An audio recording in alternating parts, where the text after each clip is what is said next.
사랑합니다. 네, 한 주간 평안하게 지내셨나요? 예, 날씨가 좀 이상 기후라고 하더라고요. 남쪽에는 개나리가 피고 있다고 할 정도로. 네, 제 머리는 아무리 봐도 이상하네요. 네, 어떻게든 바꿔보려고 이것저것 해봤는데 안 돼요. 조금만 기다려주세요. 머리 자라면 스타일을 다시 바꾸겠습니다. 우리 청년들이 하도 뭐라 해가지고 가발 썼냐고 물어보고. 네, 하지만 자신 있게 말씀 전하겠습니다. 네, 설교를 시작하면서 여러분께 한 가지 질문을 드리겠습니다. 성령을 받았다는 것 또는 성령 충만하다는 것은 우리의 삶에서 어떤 의미가 과연 있을까요? 성령을 받았다는 것, 우리가 성령을 받았다는 것, 그리고 우리에게 성령 충만함이 있다는 것은 우리의 삶에 어떤 의미가 있을까? 예수님께서 부활하시고 40일 동안 제자들과 함께 계시며 하나님의 말씀을 가르치십니다. 그리고 이제 하늘로 올라가시죠. 승천하시면서 그 직전에 제자들에게 하시는 말씀이 있으니 내가 올라가지만 너희에게 내 아버지 하나님께서 약속하신 성령을 보내겠다. 성령을 기다려라 라고 예수님께서 말씀하십니다. 제자들이 이 말을 듣자 이렇게 대답합니다. 주님, 그러면 그때에 우리 이스라엘이 회복되는 때입니까? 성령을 우리에게 주신다고 하는데 그러면 성령께서 우리에게 오시는 그때가 우리 이스라엘이 회복되는 때라고 우리가 볼 수 있겠습니까? 라고 묻고 있는 것이죠. 이스라엘은 여러분도 잘 아시겠지만 당시 로마의 지배를 받고 있었습니다. 로마의 지배로부터 벗어날 수 있는, 로마의 지배로부터 벗어날 뿐만 아니라 우리 스스로 나라를 이루며 살아갈 수 있는 그 회복, 성령이 오시면 그때 이스라엘이 회복될 수 있냐는 말은 우리나라가 이제 잘 살 수 있겠습니까? 우리가 이제 강한 힘을 가지고 더 이상 다른 나라의 지배를 받지 않고 오히려 다른 나라를 지배해도 될 만큼 강한 나라, 군사적인 힘을 가질 수 있는 그런 나라가 될 수 있는 겁니까? 라고 묻고 있는 것이죠. 그러면 여기서 다시 여러분에게 질문 드릴 수 있을 것 같아요.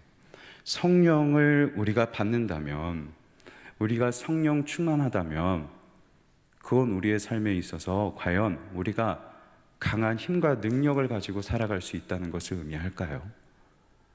우리가 힘을 가지고 다른 사람을 굴복시킬 만한 어떤 유복함을 가지고 살아갈 수 있다는 것이 과연 성령을 받는다는 것일까?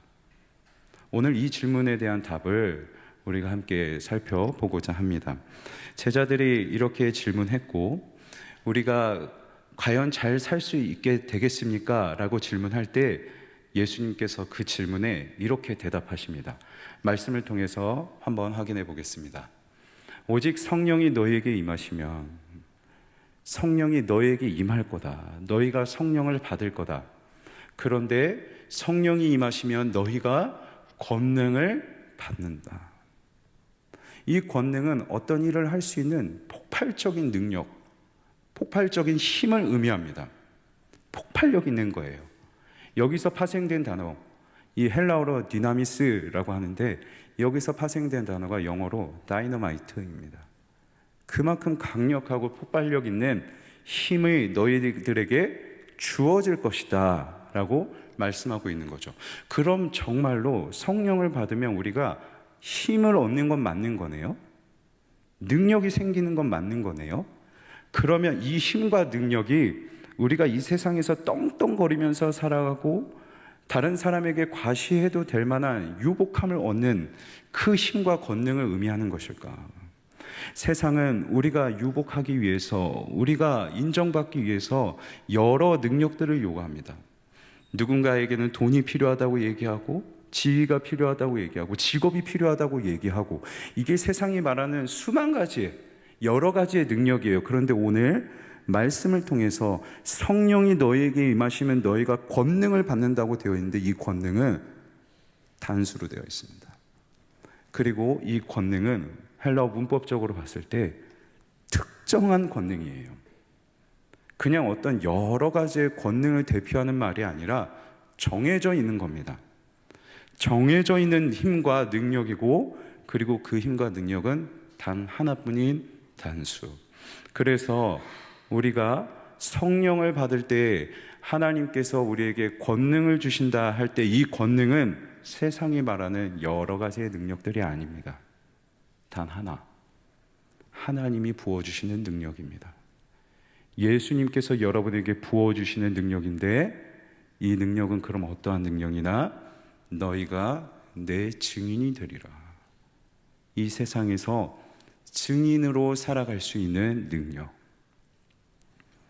이 능력은 이 땅에서 저와 여러분을 보내신 우리의 땅끝, 우리의 예루살렘, 유다야, 그리고 사마리아와 같은 우리의 세상에서 증인으로 폭발력 있게 살아갈 수 있는 능력, 이 능력을 의미합니다. 기억하십시오. 하나님은 여러분에게 권능을 주십니다. 증인으로 살아갈 수 있는 권능을 하나님은 여러분에게 허락하십니다. 그런데 특별히 여기서 너희가 권능을 받고 라고 말씀하고 있어요. 화면을 보셔서 아시겠지만 너희가 성령을 받을 거다, 너희가 권능을 받을 거다, 너희가 내 증인이 될 것이다 라고 하나님께서 말씀하십니다. 지난주에도 말씀드린 것처럼 2번 반복은 강조, 3번 반복은 스스로에게 내리시는 명령. 하나님은 저와 여러분을 이 땅에 증인으로 보내시는 건, 그건 하나님에게 있어서 결코 포기할 수 없는 하나님의 의지이고 하나님의 열심인 것이죠. 반드시 증인으로 살아갈 수 있게 하시려고 하나님의 능력을 부어주신대요. 증인으로 살아가기 위해서 필요한 그 하나님의 능력, 예수님께서 우리를 위하여 희생하시고 사랑하신 그 능력을 저와 여러분도 받을 수 있다. 그래서 그 능력을 가지고 우리는 반드시 이 땅에서 증인되어 살아가게 하실 것이다. 그래서 이건 하나님의 거부할 수 없는 의지이고 하나님의 열심. 하나님은 저와 여러분이 이 땅에서 증인되어 살아가는 것을 간절히 원하고 또 원하고 계십니다. 기억하십시오. 여러분 안에 성령이 계십니다. 믿으십니까? 우리가 하나님을 믿고 그리스도를 나의 주로 시인하는 순간 하나님의 거룩하신 영이 여러분 안에 들어오세요. 느낄 수 없어도, 내 머리로는 이해할 수 없어도 이거는 반박할 수 없습니다. 하나님은 여러분 안에 계십니다. 성령을 우리가 받았다는 것은 결국엔 다른 말이 아닙니다. 우리의 삶이 바뀌는 겁니다. 나밖에 모르고 나만 유복하게 살길 바라고 나만 인정받길 살아가는 나 같은 사람이 다른 사람들에게 하나님의 사랑을 전하고 하나님의 복음을 전할 수 있는 증인으로서의 삶으로 전환되는 것, 이게 성령이 그 안에 계신다는 증거입니다. 이를 위해 폭발적인 능력도 주시는 것이죠. 하나님의 간절한 마음을 기억하는 여러분이 되면 좋겠습니다. 여러분에게 성령을 주신 이유는 증인되어 살아가라는 것이에요. 이 땅에서 그 하나님의 마음을, 간절한 마음을 기억하는 우리 청년들이 되길 주님의 이름으로 간절히 소망합니다. 정말로 하나님께서 우리에게 증인으로 살아갈 것을 간절하게 원하고 계실까요? 정말로 우리가 살아가는 이 땅에서 하나님의 사랑을 알리고 하나님의 말씀을 전하는 그 증인으로 살아가길 원하실까요? 오늘 본문에서 예수님께서 이제 하늘로 올라가셨어요. 그런데 제자들과 남아있던 사람들이 하늘로 올라가신 예수님을 뚫어지게 쳐다보는 거예요. 그리고 자세히 살펴봅니다. 이 원어로 보면 주의하여 관찰하는 거예요. 그냥 멍 때리고만 보는 게 아니라 어떤 일이 벌어질지, 그 신비로운 환경이 상황이 어떻게 이루어지고 있는지 뚫어지게 보면서 자세하게 관찰하고 있는 것이죠. 그런데 그때에 천사가 나타나서 이 사람들에게 말하기를, 이 갈릴리 사람들아, 너희는 어찌하여 서서 여기 있느냐.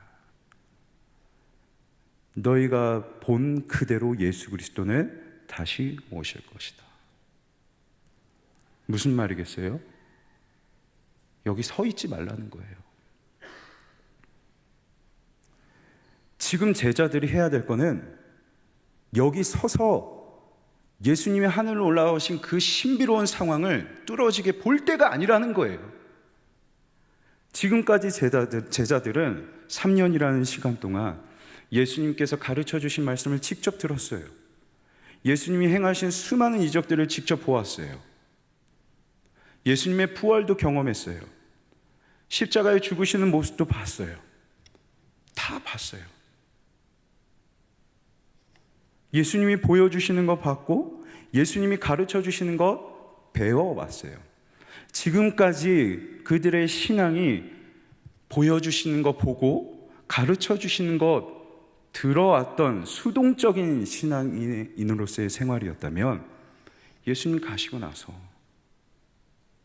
예수님 다시 오실 때까지 제자들이 해야 될 거는 여전히 서서 또 언제 보여주시나, 우리가 또 언제 예수님의 능력을 경험할 수 있을까, 이걸 바라는 게 아닌 거예요. 가는 거예요. 이전까지 예수님의 말씀을 배워왔다면 이젠 우리도 가르치러 가야 되는 거죠. 예수님께서 보여주신 그 사랑의 모습들을 봐왔다면 이제는 우리도 우리의 세상으로 가서 그 사랑의 모습을 보여주어야 하는 것이죠. 그래서 천사가 너희들 여기서 서 있지 마라, 가라 라고 말씀하고 있습니다. 그렇다면 증인으로 이 땅에서 살아가는 것은 과연 어떤 삶을 의미할까? 우리에게 성령을 주셨고 증인으로 이제 보내신다는데, 우리가 우리의 땅에서 증인되어 살아가는 것은 구체적으로 어떤 삶을 의미할까요? 오늘 우리가 이 천사가 제자들을 향하여 이 갈릴리 사람들아 라고 말한 거에서 우리가 조금 집중을 해서 살펴볼 필요가 있습니다. 이 갈릴리 사람들아, 정확하게 번역하면 갈릴리의 사람들아, 갈릴리 사람들아 라고 하면 그냥 갈릴리에서 살아가고 또는 갈릴리에서 일하고 있는 사람들을 의미하는데, 갈릴리의 사람들아 라고 하면 갈릴리에서 태어난 사람들을 의미합니다. 이 갈릴리는 저주와 멸시의 지역이었어요. 조롱받는 대상이었어요. 천한 사람들, 무시당하기 딱 좋은 사람들, 그 사람들이 갈릴리 사람들. 예수님이 올라가신 것을 다 보고 예수님께 말씀을 직접 배우고 예수님이 행하신 능력들을 직접 보고 부활도 보고 십자가에서 죽으심도 다 봐왔던 그 제자들을 향해서 천사가 말하기를, 이 갈릴리 사람들아. 왜요? 특권 의식에 잡히지 말라고. 그들이 예수님으로부터 직접 말씀을 받고 직접 능력을 행하시는 것을 보고 부활과 십자가와 승천이라는 이 어마어마한 능력을 모든 세대의 모든 사람들 가운데서 그 사람들만 지금 특권을 누리고 있잖아요. 직접 보고 있잖아요. 그런데 그 특권 의식에 사로잡히지 말라는 거죠. 너희의 출신이 어딘지 기억해라. 너희의 출신은 갈릴리다. 이걸 누릴 자격이 없어요. 누릴 자격이 없는데, 누릴 자격을 하나님이 불러주시고 직접 보게 하신 하나님의 은혜일 뿐이죠. 이걸 기억하는 거예요. 청년 여러분, 우리가 이 세상에서 증인되어 살아간다는 것은 먼저 이걸 기억하는 겁니다. 내가 누릴만 해서 누리는 게 아니에요. 내가 얻을 만해서 얻은 게 아닙니다. 우리도 갈릴리와 같은 사람, 자격 없는 자에게 하나님께서 일방적으로 부어주신 은혜임을 기억하는 겁니다. 이걸 기억하는 사람의 삶은 달라지겠죠. 이걸 기억하는 사람의 삶은 바뀔 수밖에 없어요. 내가 누리고 있는 것이 내가 얻은 것이 아니라 하나님이 주신 하나님의 은총임을 기억하는 사람은 이건 내가 잘해서가 아니고 이건 내가 열심히 노력해서 얻은 거니까 사람들에게 과시하려 하지 않을 겁니다. 내가 얻을 수 있는 것이어서 더 얻고 얻으며 다른 사람들의 마음을 상하게 하고 불합리하고 불법적인 행동들을 하려 하지 않을 겁니다. 내가 누리는 모든 것이 하나님이 주시는 것임을 아는 사람이라면 지금 내가 누리고 있는 것을 자족할 줄 알겠죠. 그리고 이 모든 것을 주시는 하나님의 말씀에 순종하며 살아가려 할 것입니다. 여러분이 교회 밖을 떠나서 교인들을 향하여 살펴본다고 생각해 보세요.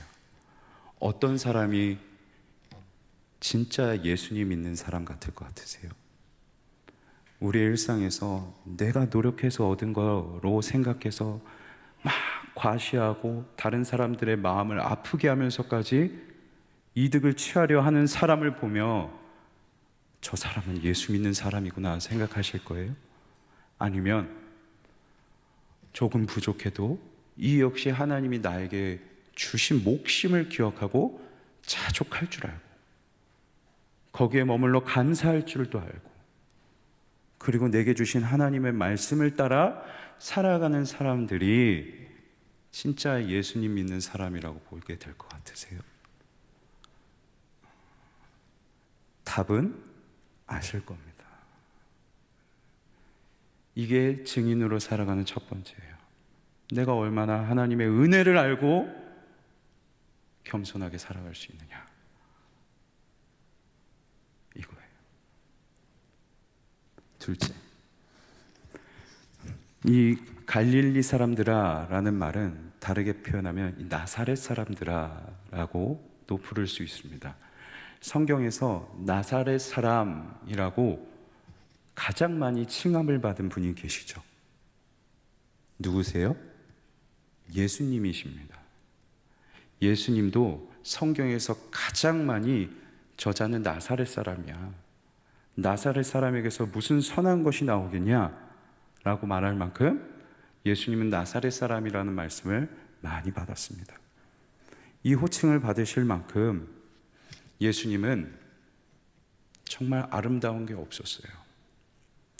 예수님의 삶을 보면 그분에게는 고운 모양도 없었고 이사야 선지자가 고백한 것처럼 우리가 흠모할 만한 아름다운 것이 하나도 없었습니다. 나사렛 사람이라는 그 이름의 뜻처럼 우리 예수님은 조롱과 멸시를 너무 많이 당하신 분이에요. 그게 뭐예요? 십자가죠. 십자가로 조롱받으시고 십자가로 멸시를 받으셨어요. 십자가를 짊어지실 만큼 우리 예수님은 치욕, 아무것도 아름다운 모양이 한 가지도 없었어요. 그런데 우리 예수님께서 짊어지신 그 십자가를 지신 이유가 무엇이에요? 원수된 자들을 사랑하셨어요. 원수된 자들을 위하여 자기 생명까지도 희생하시면서까지 사랑하신 것, 이게 예수님이 보여주신 나사렛 사람의 삶이었습니다. 결국 천사가 나타나서 제자들을 향하여 이제는 하늘을 쳐다보지 않고 세상을 향하여 나아가서 증인된 삶을 살아가야 될 그 제자들을 향하여 이 갈릴리 사람들아, 이 나사렛 사람들아 라고 말한 이유는 다른 의미가 아니에요.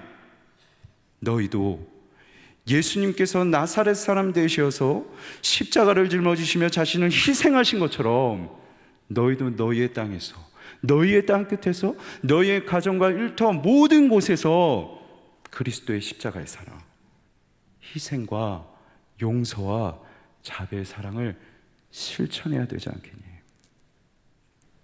이걸 말씀하고 계신 것이죠. 그래서 증인의 두 번째 의미, 사랑할 줄 아느냐, 희생하고 용서할 줄 아느냐. 증인이라는 단어는 헬라어로 마르티스. 이 단어가 후에는 여기에 한 가지 더 의미가 더하는데 순교자라는 의미가 더해집니다. 그도 그럴 것이 증인이라고 칭함받았던 이 사도들과 초대교회의 교인들이 하나님 나라의 복음을 전하기 위하여, 그리고 하나님 나라의 복의 통로가 되기 위하여 자기 생명까지도 버렸으니까요. 자기 생명까지도 희생하면서 하나님의 복음을 전했고 사람들을 사랑했거든요. 그래서 증인이 순교자로 이어집니다. 그런데 여기에 순교는 단지 우리의 생명만을 내놓는 그 순교만을 의미하지는 않을 겁니다. 내 목숨과도 같은 자존심, 내 목숨과도 같은 내 감정들, 때로는 물질, 때로는 시간, 때로는 다른 모든 것들을 희생하면서 다른 사람을 사랑하는 것. 결코 용서하고 싶지 않은 사람도 용서할 수 있는 것. 이게 여러분의 땅끝에서 여러분이 살아가야 할 증인의 삶인 것이죠. 지금까지 우리는 증인의 삶이 무엇인지, 성령을 받은 자는 증인의 삶을 살아가야 되는데 그 증인의 삶이 무엇인지 두 가지를 살펴봤습니다. 한번 정리를 해봤는데 화면을 통해 확인할까요? 네, 모든 것을 주신 하나님 앞에서 겸손하게 살아가는 것, 말씀에 순종하며 살아가는 것. 둘째, 십자가의 희생과 사랑을 실천하는 겁니다. 감정, 자존심, 물질, 시간 등을 희생하면서 내게 있는 것을 내놓으면서 사랑과 또 희생을 할 수 있는 것. 이게 저와 여러분에게 보여주신, 그리고 가르쳐 주신 증인의 삶입니다. 다시 말씀드리지만 이 삶은 하나님의 강력한 의지입니다. 하나님은 여러분이 이 증인의 삶을 살아가기를 원하세요. 간절히 원하세요. 그래서 이걸 감당할 수 있을 만큼 권능을 주시는 분이십니다. 내가 내 지혜와 내 힘으로는 할 수 없는 것 같은데 하려 하면, 여러분이 한 발자국을 내디디면 걷잡을 수 없는 권능이 임합니다. 용서할 수 없었던 사람도 용서하게 되고, 그냥 내 물질도 내어주게 되고, 당장 나도 급한데, 당장 나도 써야 되는데 나보다 더 어려운 사람에게 내어주게 되고, 감당하기 어려운 능력이 임해가지고 이 증인의 삶을 살아갈 수 있어요. 이 하나님의 간절한 마음을 꼭 이해하시고 기억하시고 여러분 증인으로서의 삶을 준비할 수 있는 우리 청년들이 되면 좋겠습니다. 갈릴리 사람, 나사렛 사람이라는 이 호칭이 이제 헬라 지역으로 흩어지면서 기독교인들을 향한 호칭으로 바뀌기 시작합니다. 예루살렘에서 기독교인들이 많은 박해를 받았어요. 이때 박해받았던 사람 중에 대표적인 인물이 스데반입니다. 스데반이 죽고 난 뒤에 많은 소동이 일어났고, 그래서 예루살렘에서 예수님을 믿었던 기독교인들이 여러 헬라 지역으로 뿔뿔이 흩어지게 돼요. 뿔뿔이 흩어진 지역에서 그 중에 안디옥이라는 지역이 있는데, 여기에 구브로와 구브레 사람들이 안디옥 교회를 세웁니다. 이 교회가 최초의 이방 교회입니다. 이 안디옥이라는 곳에서 최초의 이방 교회가 생기고, 이 이방 교회가 이어져서 오늘날 우리가 있는 것인데, 안디옥이라는 도시는 로마에 속해 있는 도시 중 로마, 알렉산드리아, 그리고 이 안디옥, 세 번째 순서에 위치할 만큼 매우 규모가 크고 매우 발전한 당시의 세계적인 도시였습니다. 지중해에 위치하고 있어서 무역도 발달했고 도로가 잘 개편되어 있어서 엄청 문화와 상업이 매우 발달했던 지역들, 그만큼 풍요롭게 살아가던 사람들, 그 지역이었습니다. 그리고 안디옥에는 별명이 하나 있었는데 신들의 집이었습니다. 아폴로 신, 아테네 신, 제우스 신, 이 여러 신들을 모시고 섬길 만큼 이 안디옥은 수많은 신들을 섬기고 있었던 지역이었습니다. 섬기는 신, 특히 신당이 많았다는, 신전이 많았다는 것은 그만큼 그들의 삶이 도덕적으로 그리고 성적으로 타락해 있다는 것. 생각해 보세요. 물질적으로 매우 풍요로운 도시예요. 성적으로 도덕적으로 아주 타락해 있는 도시입니다. 이곳에서 나는 부요보다 만족을 누리고 있습니다. 나는 다른 쾌락보다 하나님의 뜻에 순종하고 살아갈 겁니다. 나는 희생하고 사랑을 베풀며 살아갈 겁니다. 이 증인의 삶을 살아가는 게 쉽겠습니까? 쉽지 않을 거예요. 그런데 안디옥은, 이 안디옥 교회 교인들, 갈릴리 사람, 나사렛 사람이라고 불림받던 이 교인들이 증인의 삶을 살아가는 거죠.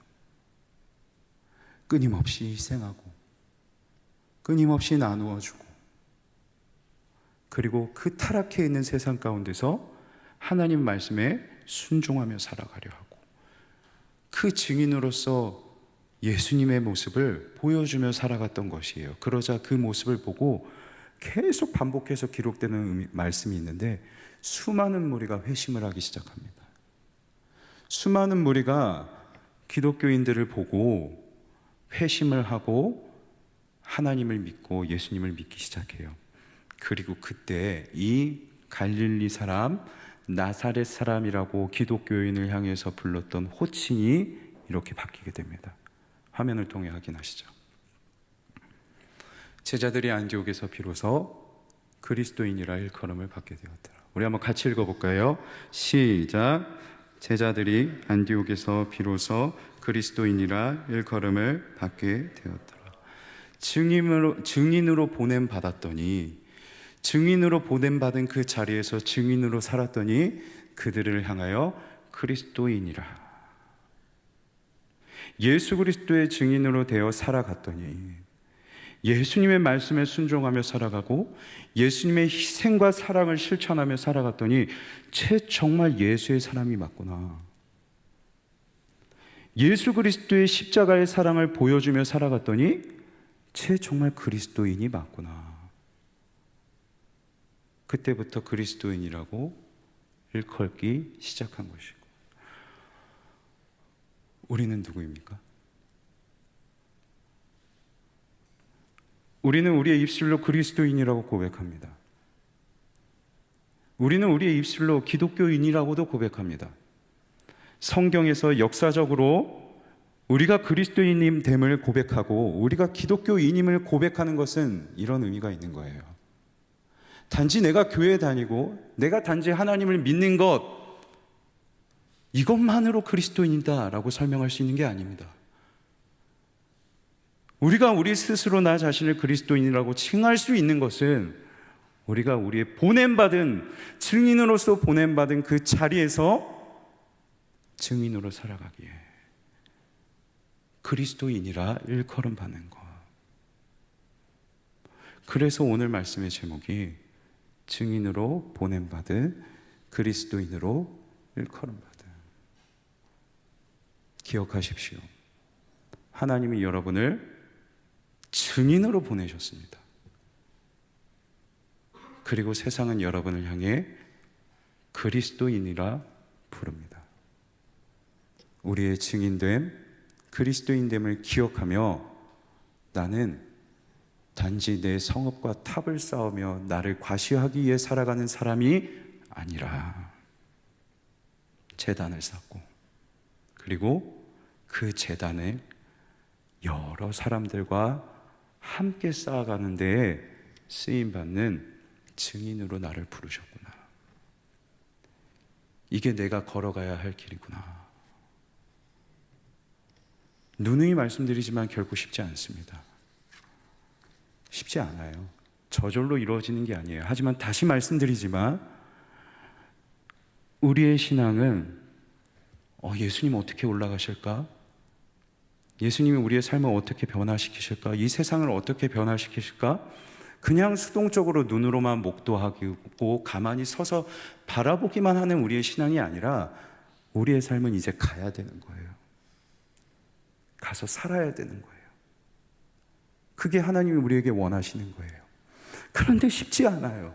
여러분과 대화를 하다 보면 이 관계, 회사건 학교건 이 관계 때문에 어려워하는 청년들이 너무 많더라고요. 불합리한 일들을 직장 상사의 권위로 찍어내리며 시키고, 뒤로 따로 가서 나에 대해서 오해를 하고 모함을 하기 시작하고, 이런 불합리한 일들을 너무 많이 겪는데 이런 사람들에게 이런 사람들 앞에서 하나님의 뜻을 어떻게 순종할 수 있겠어요? 이런 사람들 앞에서 어떻게 내가 그들을 용서하고 그들을 어떻게 사랑할 수 있겠냐고요. 이건 쉽지 않아요. 그런데 쉽지 않은 걸 인정하되 그 쉽지 않은 삶 속에서 우리는 다시 한번 우리가 그리스도인임을 기억해야 됩니다. 그리스도인, 헬라어로 크리스티안, 헬라어에서 이 안이라는 말이 뒤에 붙으면 그 사람은 군사입니다. 그 사람은 누군가에 충성된 사람입니다 라는 의미를 가지고 있습니다.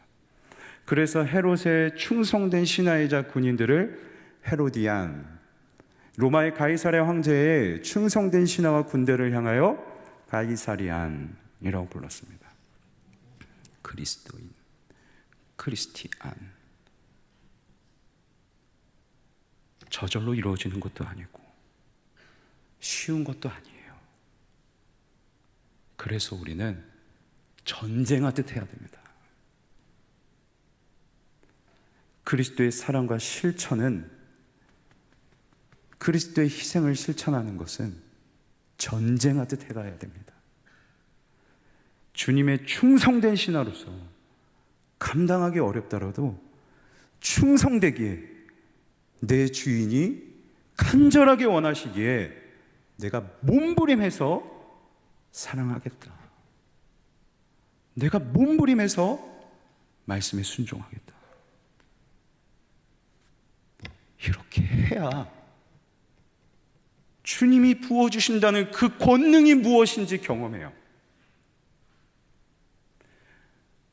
수많은 제약들이 있고 내 마음과 감정과 내 상황에 수많은 제약들이 있어서 그 한 걸음 내딛지 못하지만, 내가 전쟁에 참여하든 몸부림하여서 이 증인된 길을 한 발자국 내디딜 때, 그때 나 같은 사람이 사랑할 수 있는 그 주님의 능력을 비로소 경험할 수 있습니다.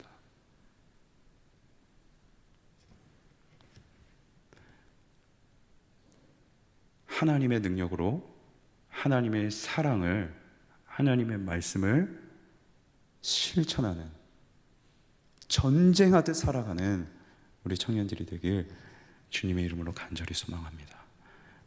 말씀을 맺겠습니다. 저와 여러분은 증인으로 보냄받은, 그리고 그리스도인으로 일컬음 받은 사람들입니다. 부요가 최고다, 능력과 힘이 최고다 하는 이 세상에서, 아니, 하나님의 말씀에 순종해야 돼. 세상의 말은 능력이 아니라 나는 만족하고 그리고 그리스도의 희생과 사랑을 실천해 나가야 돼. 안디옥 교인들이 그 시대에 역행하여서 살아갔던 것처럼 오늘 이 시대를 살아가는, 안디옥과 같은 이 세상을 살아가는 여러분들도 이 시대에 역행하여서 하나님의 사랑을 전하고 증인으로서의 삶을 살아가야 합니다. 여기에 몸부림하십시오. 전쟁하듯 여러분의 삶을 출발하십시오. 그때 그 증인으로서의 길을 걸어갈 수 있도록 성령께서 권능을 부어주실 겁니다. 하나님의 능력을 여러분에게 보내주실 겁니다.